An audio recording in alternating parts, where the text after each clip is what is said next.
سلام بینندگان عزیز، امیدواریم هر کجا هستید شاد باشید، پیروز.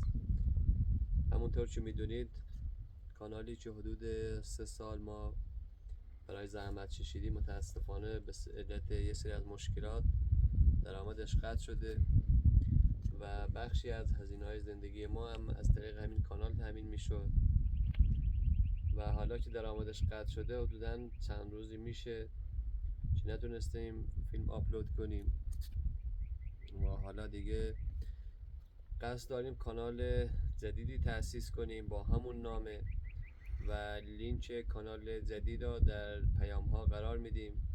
انتظارم داریم مثل این 3 سال که حامی و همراه ما بودید در کانال جدید نیز ما را حمایت کنید و بتوانیم مثل گذشته برای شما ویدیوهای ساده زندگی عشایری را تهیه کنیم.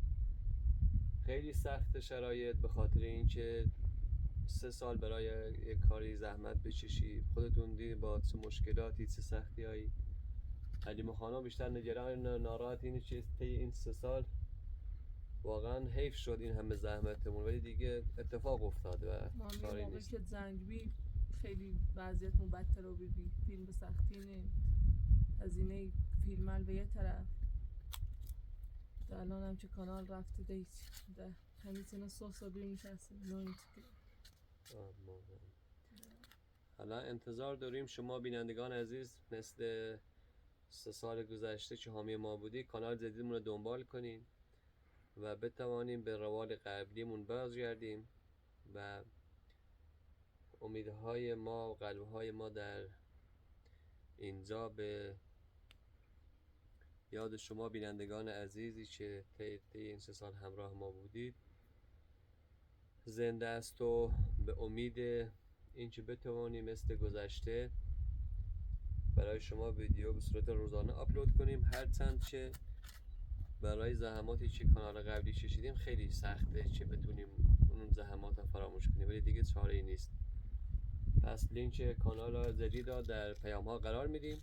امیدواریم که شما مثل سابق مشترک بشین و بتونیم به روال قبلیمون بازگردیم.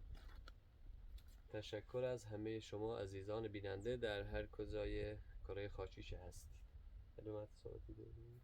نه من صحبت خاصی ندارم، فقط بیننده میخوام که مثل گذشته این کانال جدیدمون رو حمایت کنن، چون که ما خیلی سختی کشیدیم، هم از او روستا شیبیدیم تا وقتی که اومه میرو دل میخوام مثل گذشته حمایت میکنین و اگرم ایمان دوست دارین حمایت کنین، حالا دوست دارین هم دیتی نونم بگم دوست داریم که ما خوشحال بیم در کنار هم. این چند روز که کانال مربی خیلی ناراحت بیم، ایمان حمایت کنیم دوباره ما خوشحالی بیم، سرحالی بیم، در هیچ حرفی ندارم. موفق بین انشاءالله.